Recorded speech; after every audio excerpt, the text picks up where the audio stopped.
Right, thanks for that, Joan. Hello, everybody. It's lovely to be here this morning. As Joan has said, my name's Marie Monaghan, and I'm a member of the Northwest COVID Action Group, and I'm also a regional officer for the trade union University College Union, where I'm the lead safety coordinator. As part of chairing this workshop session, I was asked to kind of explain maybe what my relationship was with COVID and, what impact it had.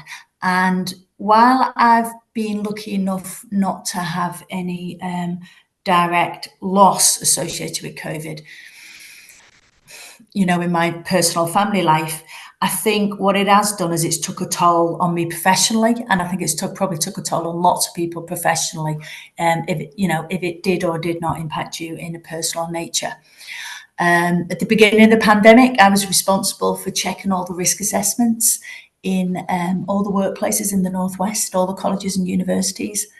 And I suppose similar to lots of people's stories, I was finding them risk assessments wanting.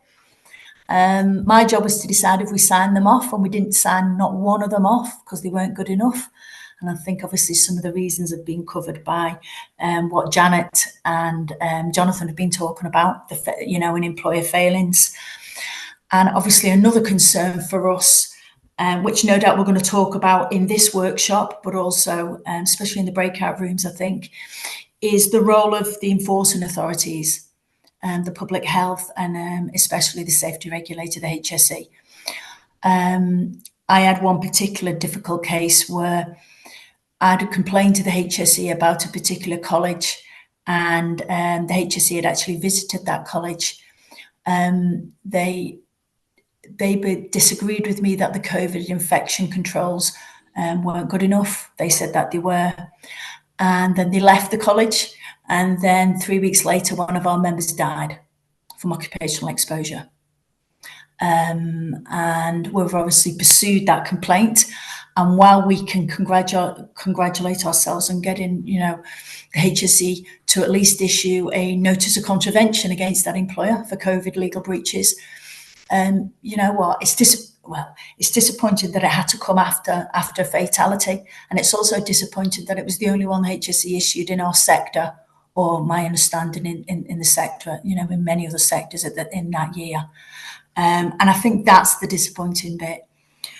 But do you know what? What I wanted to do in this workshop is, you can see that we've got a lovely array of different speakers. And do you know what? I am going to call some of them experts, because I think some of them they're experts in their field. And some of them are safety activists, some of them are professional experts. And I think it's a lovely match for us to see about how we can keep our workplaces safe. But for those, I realise we've got a variety of people in attendance here. And I just want to reiterate that, you go into a supermarket, that's somebody's workplace. You go to the airport, that's somebody's workplace. So when we're talking about employers' duties and what employers should be doing, in many ways, that will cover everywhere we go in our public lives. So I think it's relevant across the board.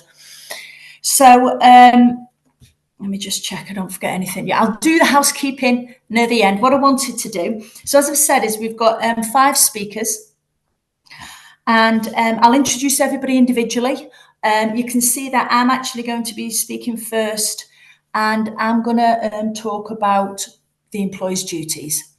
And I know, quite rightly, we're going to have a big opinion, and we're going to have an analysis on how employers may have, failed us. So the way the law may have failed us and the government guidance has probably failed us. But I think one of the things about this conference, it's about finding ways in which we can walk through that treacle, ways in which we can achieve things and how we can improve things. And I think one of them ways is for us to be holding employers to account and looking at the law and reminding the employer what their legal duties are. Because obviously, knowledge is power. And what I wanted to talk about in this presentation is just the pinch points of where we should be able to maybe put our employers under pressure to meet their legal duties to keep us safe in relation to COVID. Now, hopefully Janet will kindly put up, if possible, a little PowerPoint for me. Brilliant. Perfect. Right. Don't worry, it's only one screen because I've only got 5 minutes and I could spend all day talking about the law and how rubbish it is. But what I'm looking to do is to see areas of positivity and things that I'm hoping people can take away and maybe see where they can actually enact this stuff in the workplace. So if I just go through some of the basics, and it is like a whistle-stop tour, I think it's really important when we're talking to employers or to public bodies is to remind them of what their duties are towards us. And obviously under the Health and Safety at Work Act, the employer's got absolute duties. They've got to keep us safe. We're supposed to go in that workplace, come out that workplace the way we went in, right? And it makes general comments about the fact of not just keeping people and equipment safe, but protecting the environment. And whenever we're thinking about trying to get the HSE, the safety regulator, to take some action, they'll always be referring back to this piece of legislation, which is why it's significantly important. And for those of us who are in work, remember this piece of legislation doesn't just cover me in buildings that my employer owns. It covers me in buildings where my employer sends me. Do you know, other people's buildings, etc., and landlords. And I think it's a really important piece of legislation for us to try and get our heads around. But quite rightly, as you can see, it came up in the 70s. So it needed more meat to the bone to get employers to do stuff. So early 90s, from Europe came the Management of Health and Safety Welfare Regulations. And this was a really key piece of information because, do you know what? It told employers how to keep people safe and introduced the concept of a risk assessment. And I'd imagine in some of the breakout groups, people are going to say things like, my employer says they don't understand, they didn't know they had to do a risk assessment, they don't know what it is. But if you look at this, it's been in existence for more than 30 years. And that's no excuse. Not that ignorance is an excuse under safety law in any event, right? But this is pretty much a CBeebies guide on how to assess the risk, right? And there is no excuse for employers not to know how to do this. And this is something that we'll come back to a lot of the time, because you can see that what evolved from that was other pieces of legislation, like the workplace regulations and building and ventilation regulations, which start moving into the conversation about let's do a risk assessment. Let's do a ventilation risk assessment. Let's keep the air fresh. Let's make sure the mechanical ventilation is adequate and it's adequately maintained.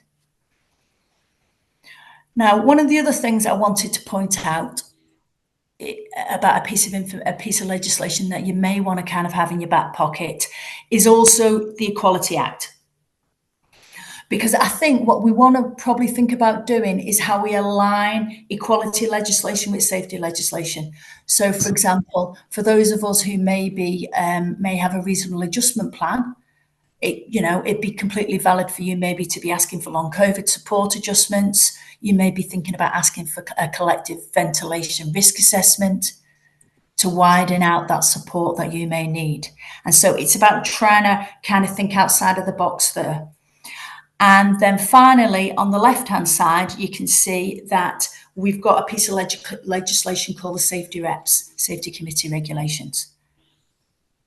And for those who are in trade union workplaces or who are safety reps, this is a key piece of legislation of how you try and get the employer to adhere to all the other pieces of legislation, right? Because it puts two onuses on the employer. It says you have to disclose every single bit of safety documentation you own, and you have to discuss every safety decision you make before you make it.